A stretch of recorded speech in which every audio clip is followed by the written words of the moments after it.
Is it on? I'm just bad. That's bad. So, it's been a little while since I've made a YouTube video.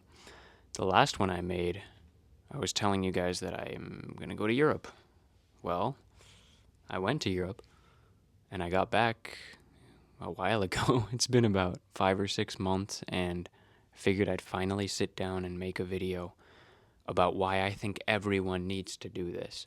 I wrote a list of reasons on my phone. I didn't really even script this video. I'm just going to kind of speak my mind, and hopefully it's somewhat fluid. With the power of video editing, I think we can make it happen. So yeah, let's just jump right into why I think everyone should travel solo at least once in their life. So yeah, this one's pretty major. It's really eye-opening to see and realize that your culture, your country, your bubble is not the whole world.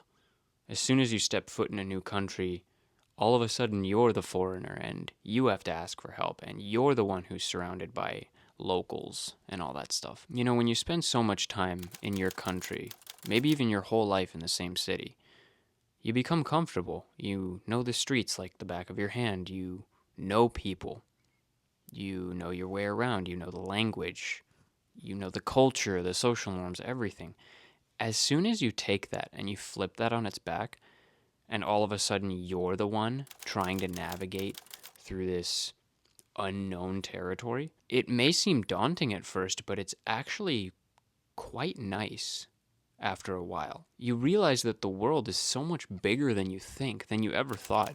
And it really puts into perspective just how much the people that you see in your life have to go through, especially if you're from the United States or living in the United States like myself.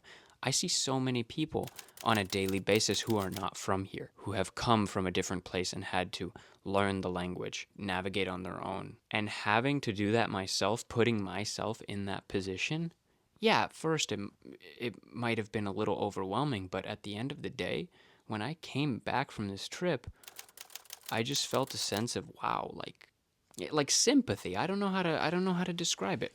It's just very eye-opening being the foreigner. I just thought that was one of the most interesting things as soon as I stepped foot in a city I had never been to. Germany was the first country I had never seen before, and that was very interesting.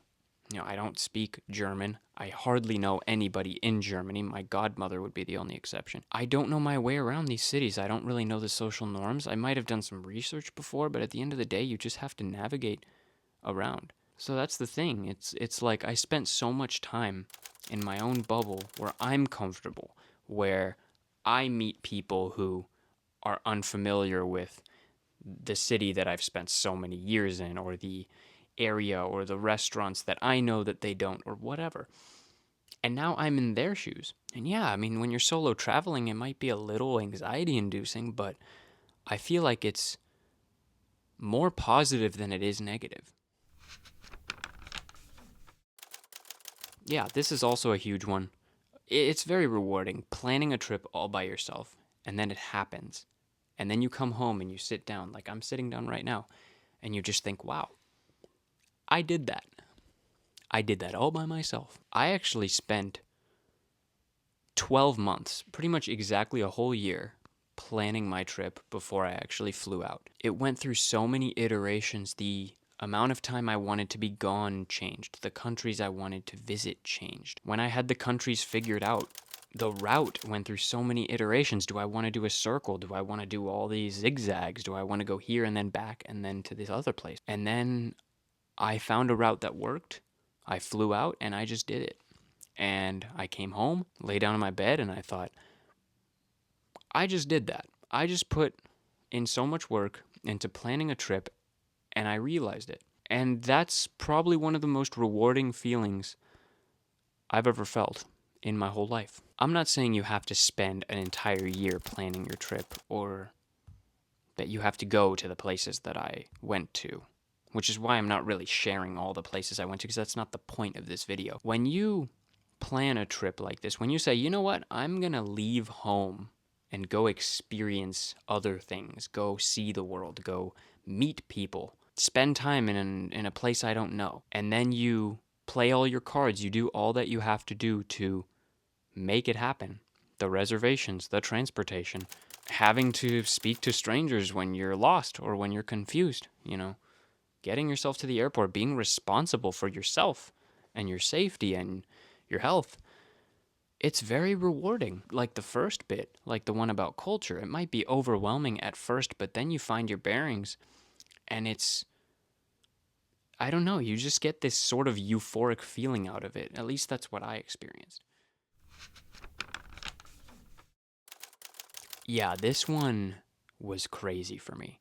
When I was planning my trip, there was a voice in the back of my head telling me, you're probably not going to meet anyone or make any lasting connections. I had read so many forums about Europe trips where people were just going on and on and on about how many people they met and how many people they still keep in touch with and how many friendships they've made out of a 2-week trip, a 1-month trip, a 3-month trip. And I don't know, for some reason, I just thought that wasn't going to happen for me. I wouldn't consider myself a raging introvert. I can have very comfortable, casual dialogue in really any scenario, but I'm not the kind of person to go up and say, hi, my name's Aneko, nice to meet you. Can you be my friend? Do you want to hang out? It's just not a thing I do. It's not even a thing I mentally prepared myself to do when I arrived in these cities. But in some cases, it was just so easy that it couldn't not happen. I'll share an anecdote. I arrived in Berlin. First night, I check into my hostel. And after the basic intro stuff, the first thing they tell me is, oh, at this time, we're going to go out to this bar. And I said, yeah, why not?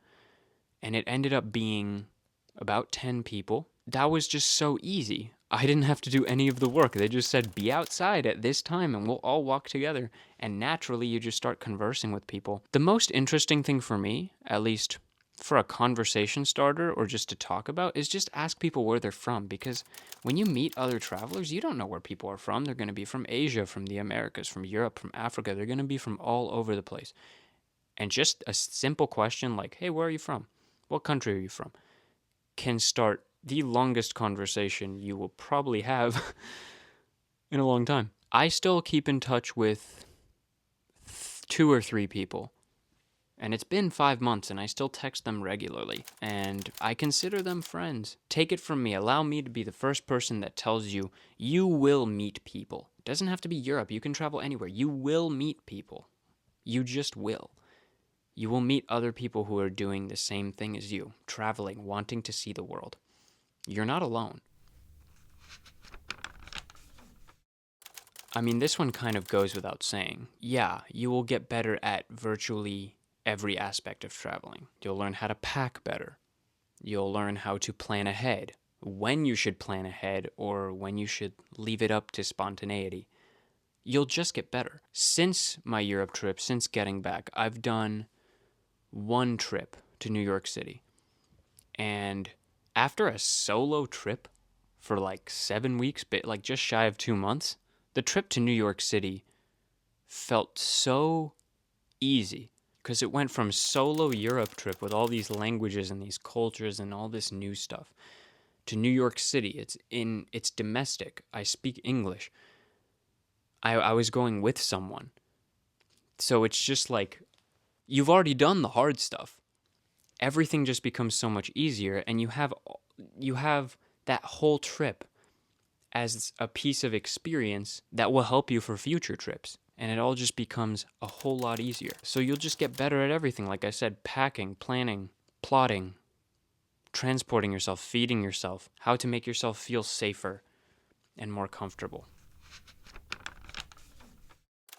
So this is funny. I was writing on my phone reasons to solo travel, and let's see if that'll focus. And the 5th one is blank. So I don't know. I guess I'll just have to come up with a 5th reason on the spot because 4 reasons in a video is kind of weird. 5 is like that perfect number. I don't know, dude. I got it. Going on a solo trip to a place you've never been to before, you might want to move there. Out of all the cities I went to, I think I went to 10 cities on my trip. I would easily move to 2 or 3 of them for at least 6 months to a year. I'm not going to say forever now. I'm not going to lock myself into that right away. It's nice to step out of your bubble and feel uncomfortable. Because in our bubble, we're so used to seeing other people in discomfort. And like I said, when that gets flipped on its back and all of a sudden you're the one who's uncomfortable, it's really eye-opening. But at the same time, you might realize, maybe I should escape my bubble for a little bit. Maybe my next trip, my next solo trip, will be to the same places but for a longer duration of time. That's essentially it, guys. I really think everyone should do this at least once. I'm not going to say solo travel to Europe. Europe is a good start because, there's a lot about safety and all that stuff and comfort, but really anywhere. I think everyone should do this. There are so many benefits. I think the pros outweigh the cons. It's one of the best things you can do. And I know it sounds cheesy, and I know when you come back and the trip's over, those are just memories. It's all just memories. It's all just behind you. You have to go back to reality. You have to move on with your life. But there are so many things you get out of it that I think are just unforgettable. It is the reason why I'm making this video telling you you should go do this for these reasons I just gave. Try it. Doesn't have to be for 7 weeks. It doesn't have to be for 6 months. I met some people who were like, oh, I've been traveling for a year. That blew my mind. And it's also very humbling because you might feel on top of the world. Yeah, solo traveling. And then you meet someone who has been traveling for 2 years or 3 years or more, or who's already seen the cities you're going to, who's seen them several times and who's gone to more out of the way places. It's very humbling. But at the same time, it just tells you you're not alone. There are people, if you're planning a trip, if you're watching this and you're planning a trip right now, there are people out there doing the same thing as you, and you will meet them. I really think everyone needs to do this. I don't know how many times I'm going to say it in this video. I should probably stop the video. That's what I'm going to do, because I'm just going to sit here saying, you need to do this. Try it.